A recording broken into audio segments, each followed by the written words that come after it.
Nos idos tempos da década de 90, quando parecia surgir o tal do momento da unipolaridade americana, quando parecia o final da história, como alguns colocaram, no fim da Guerra Fria e com a queda da União Soviética, com um novo sistema de livre comércio mais e mais popular no mundo, foi quando, primeiro, George H.W. Bush, o Bush pai, e depois Bill Clinton, fizeram de tudo o que podiam para colocar a China no sistema de comércio global.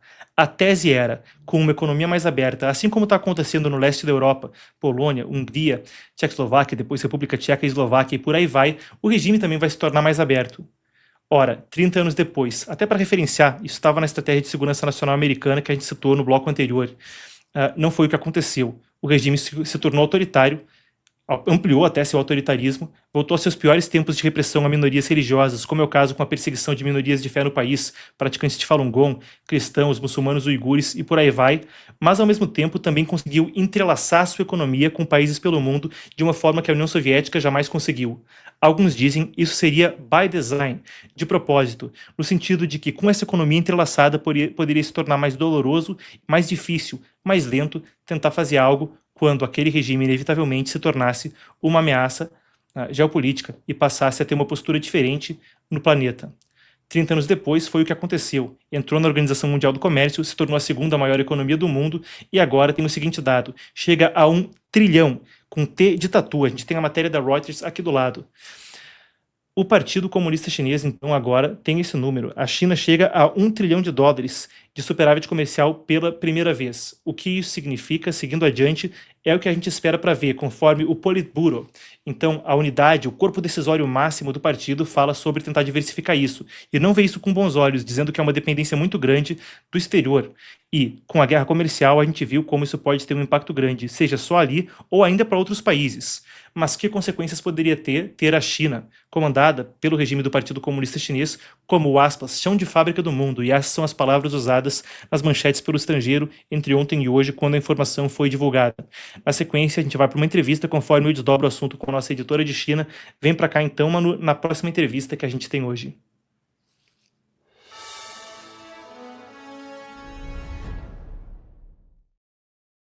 Manu, a gente estava conversando a respeito do assunto, então, bom, primeiro de tudo, boa tarde, bem-vinda, e convidar o público também a dar aquelas boas-vindas para Manu. Afinal de contas, se eu pedir a curtida antes, cada comentário aí também vai ajudar a live a chegar a mais gente. Bom, Manu, a gente estava conversando na redação antes de entrar aqui e você falava que na sua análise isso seria um pico, mas que não seria um recorde que se manteria. Desdobra para a gente, então, a sua impressão a respeito do tal recorde, o segundo em anos consecutivos também teve recorde de superávit comercial em 2024, e por que você espera, então, que isso não vá durar? Bom, Marcos, primeiro de tudo, muito obrigada por me receber. Boa tarde também para a nossa audiência. Bom, existem alguns elementos que precisam ser analisados aqui e eu gostaria justamente de trazer esses pontos para a gente analisar a situação. Num primeiro momento, na verdade, isso foi retratado principalmente como uma vitória para a China, que tenta se consolidar ao longo das últimas décadas como a indústria do mundo. Mas por que isso é tão delicado? E eu vou destrinchar essa questão para a gente. Primeiramente, porque neste momento, o que o regime chinês está basicamente tentando fazer é redirecionar as mercadorias que estavam indo para os Estados Unidos. Por conta justamente dos Estados Unidos serem o principal mercado consumidor da China, no primeiro momento eles tiveram um baque muito grande. Tanto que no mês passado, ao invés de eles terem um aumento nas exportações, eles tiveram uma redução de 1,1%. Nesse mês de novembro, a gente já teve um aumento de 5,9% nas exportações. Só que justamente neste momento onde as exportações para os Estados Unidos estão diminuindo muito. De acordo com alguns dados oficiais do governo chinês, do regime chinês, as exportações para os Estados Unidos diminuíram cerca de 29% nesse último mês. O que isso significa? Significa que, então, se a China teve um crescimento nesse último mês e não estava indo para os Estados Unidos, precisa estar indo para outros países. E, no caso, isso está sendo redirecionado principalmente para os países europeus e também alguns países ali do leste asiático. Só para a gente ter uma base aqui como referência, do mês passado para esse ano, as exportações da China para os seis maiores países do leste europeu aumentou cerca de 20%. Só que o ponto aqui fica delicado pelo seguinte. Primeiramente, o governo americano, os Estados Unidos, são o principal mercado consumidor do mundo. Ou seja, é muito difícil para os outros países realmente conseguirem assimilar todas essas exportações que a China está fazendo. Além disso, outro ponto essencial aqui é que esse aumento na exportação da China, ele também se deve muito à questão do dumping que é praticado pelo regime chinês. Ou seja, várias empresas chinesas, eles exportam esses produtos, só que a preços muito baixos, porque, claro, eles têm um subsídio do regime chinês para fazer essa exportação a preços tão baixos. Só que isso prejudica as indústrias locais de outros países. E nos últimos tempos, justamente, então, a gente tem visto uma reação desses países a toda essa exportação do regime chinês, a essa inundação de produtos chineses ao redor do mundo. E só para trazer alguns exemplos aqui para a gente, nessa última semana, Emmanuel Macron, como você mesmo comentou, o presidente francês, fez uma visita diplomática oficial à China, onde eles discutiram algumas questões comerciais, e até vale destacar aqui que, ao contrário do que se imaginava, eles não fecharam vários acordos. Só que quando ele voltou, ele deu uma entrevista onde ele comentou que não tem como continuar do jeito que está, que os países europeus eles não vão continuar assimilando, eles não têm como continuar assimilando todos esses produtos que têm vindo para os mercados deles, esses produtos chineses, e a preços tão baixos. Por isso, ele disse que teve uma conversa muito séria com a liderança chinesa e que, se isso continuasse acontecendo e se o regime chinês continuasse não importando os produtos da Europa, então eles precisariam colocar tarifas bem sérias em cima da importação de produtos chineses. Algo que vale destacar já aconteceu nos últimos anos, eles já colocaram tarifas altas sobre a importação de carros elétricos. Agora, só para citar um exemplo aqui no Brasil também, porque isso também tem prejudicado bastante o mercado local, principalmente quando a gente fala sobre a importação de carros elétricos. A Anfaveia, que é a Associação Nacional aqui de produção de carros, da produção automobilística em geral, eles fizeram, na verdade, pediram vários recursos ali para tentar algum tipo de negociação com o governo brasileiro, porque eles disseram que todos esses carros chineses que estavam inundando o mercado brasileiro estava fazendo com que fosse insustentável para que eles pudessem continuar produzindo esses carros localmente. E, claro, existem vários outros exemplos aqui, mas o ponto principal disso tudo é: os países estão começando a reagir. Eles não têm como assimilar todos esses produtos chineses, principalmente quando a gente fala sobre essa questão de dumping, onde produtos tão baratos estão chegando ao mercado internacional. Além disso, toda essa questão, essa tentativa dos países realmente de refrear essa inundação dos produtos chineses acontece justamente em um momento onde a China está enfrentando uma superprodução. O que acontece? Em 2015, Xi Jinping, que já era o líder chinês na época, ele estabeleceu um plano que era o Made in China 2025, ou seja, eles iriam investir em vários mercados para tentar não ser dependente e dominar vários mercados. E um deles, claro, foi a questão mesmo dos minerais de terras raras, que a gente viu todo esse desdobramento com os Estados Unidos, e a questão dos carros elétricos. Só que o problema aqui, então, resumidamente, é o seguinte: a China agora está com uma superprodução. Eu até vou pedir, se a produção puder colocar aqui para a gente a reportagem, que a Reuters ela fez uma investigação bem a fundo sobre como essa superprodução, na verdade, já está afetando significativamente a produção dos carros elétricos na China, porque nos últimos tempos eles estavam dando tantos subsídios que várias empresas dentro do país resolveram, então, que elas iriam fazer a produção desses carros elétricos, e os preços começaram a ficar cada vez menores, porque essas empresas estavam competindo entre si. Chegou um momento onde os preços estavam tão baixos que elas precisavam vender esses carros como se fossem usados para tentar justificar esses preços tão baixos. E isso acabou prejudicando, então, toda a indústria ali automobilística do regime chinês, principalmente quando a gente fala de carros elétricos. E nesse momento, então, onde a China precisa desesperadamente despejar esses produtos que eles têm de mais ali dentro do país, os outros países, por sua vez, começam, então, a tentar criar barreiras para que esses produtos chineses não entrem tanto no mercado deles. Agora, só para trazer o último ponto aqui para a gente, o porquê que isso é um problema, por que, na verdade, essa questão desse crescimento e desse estabelecimento da China como a indústria do mundo pode não durar tanto.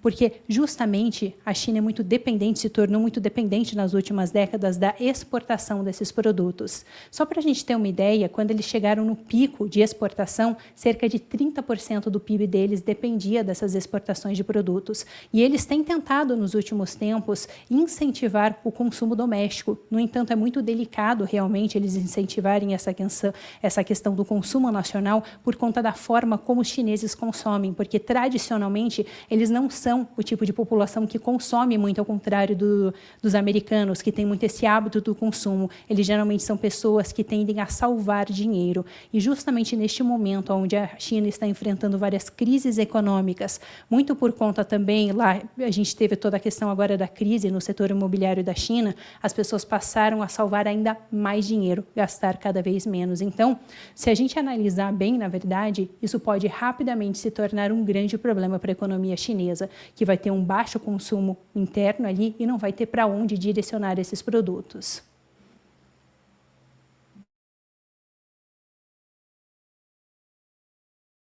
Muito bem, estava sem meu áudio aqui, parece que agora foi. Comecei a falar aqui, estava recebendo o aviso.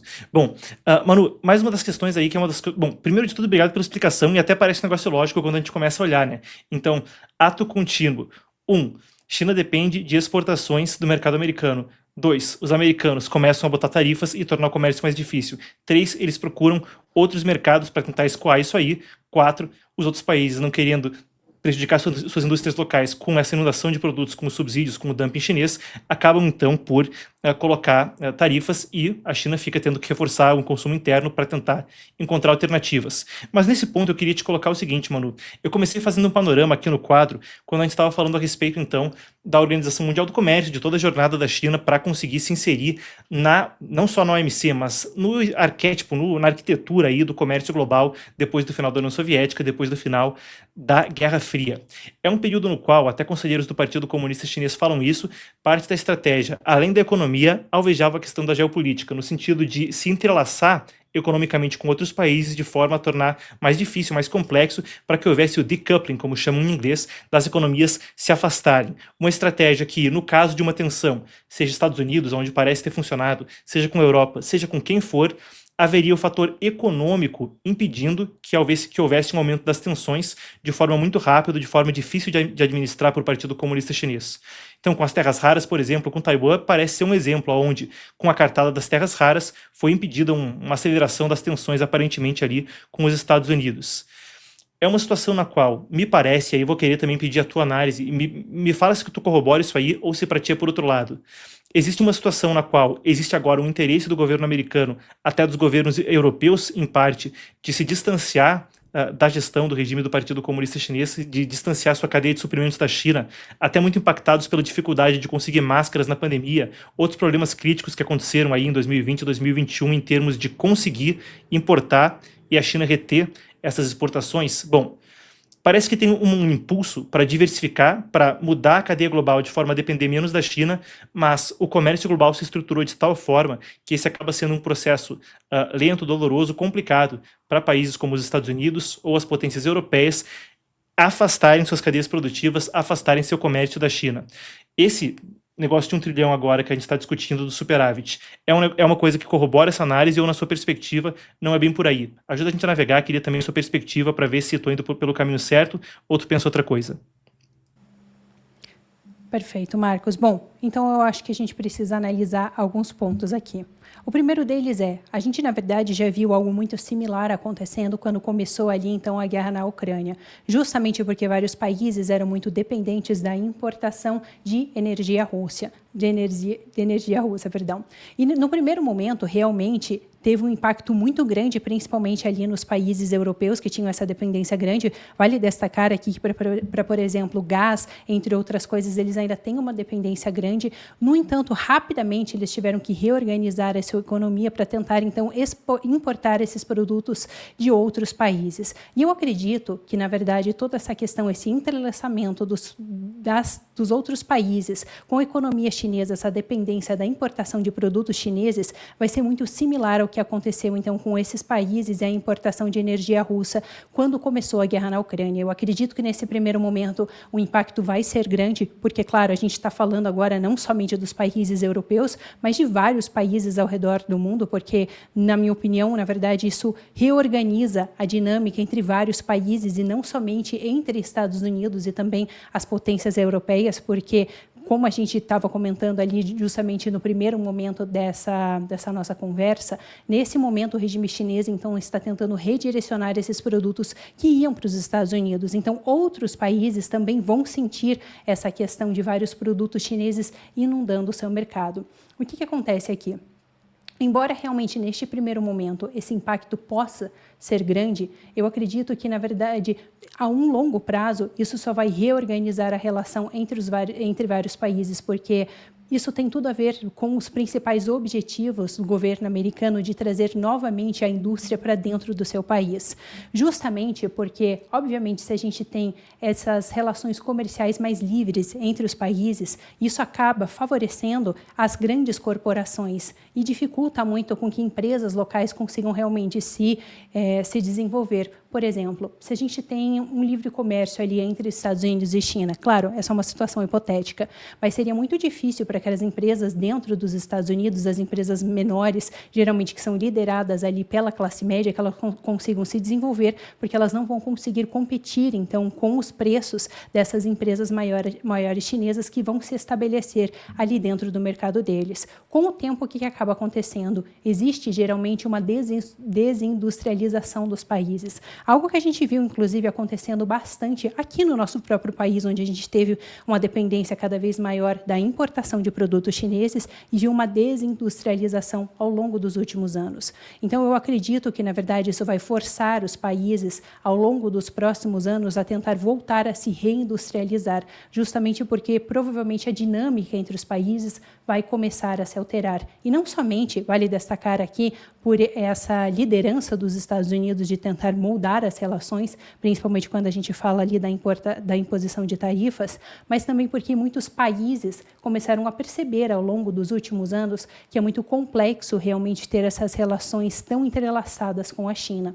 Você comentou a questão da pandemia e, na verdade, trazendo até para esse momento de agora, algo que aconteceu, que está, na verdade, no processo de acontecer agora e teve um impacto muito grande, foi quando a Holanda anunciou que eles agora tomariam o controle da empresa Nexperia. Essa Nexperia é uma produtora de microchips, só que metade dessa empresa era, na verdade, de uma empresa chinesa, de uma empresa estatal chinesa. E eles pegaram totalmente essa empresa, a Holanda pegou totalmente o controle dessa empresa porque eles tinham medo dessa dependência da China.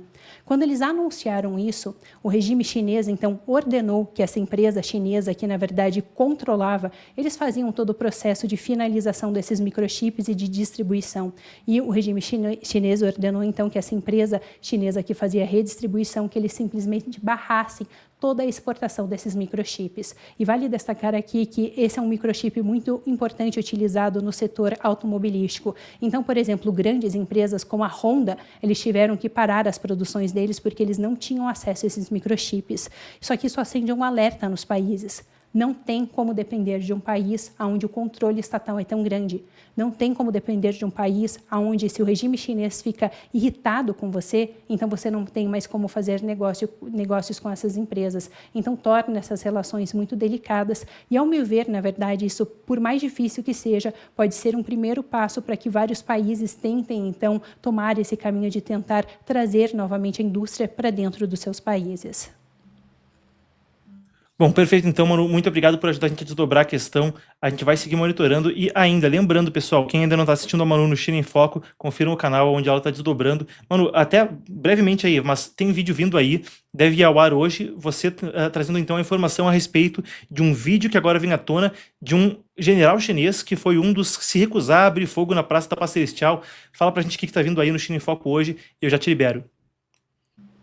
Perfeito, Marcos. Bom, então, como você mesmo comentou, foi divulgado um vídeo, e esse é um vídeo raríssimo, geralmente esse tipo de vídeo não circula, e ele é o julgamento de um general que, durante o massacre da Praça da Paz Celestial, que aconteceu ali na China em 89, ele simplesmente se negou a cumprir as ordens do partido. Ele disse que não fazia sentido aquelas ordens, que não era assim que se lidava com esse tipo de manifestação, e então, claro, ele foi para julgamento e, obviamente, foi condenado. E esse vídeo justamente traz à tona várias questões, até mesmo sobre como funciona o processo judicial ali dentro da China, por isso é um vídeo muito interessante, fiquem de olho, vale a pena conferir. Ó, isso aí é o tipo de coisa que você normalmente não encontra em outro lugar no Brasil, tá bom? Acompanhe a linha O China em Foco, então. E lembrando, o massacre da Praça da Paz Celestial, aquele que tem a cena famosa do homem na frente da coluna de tanques, 100 mil estudantes se reuniram na Praça Tiananmen, a Praça da Paz Celestial, em Pequim.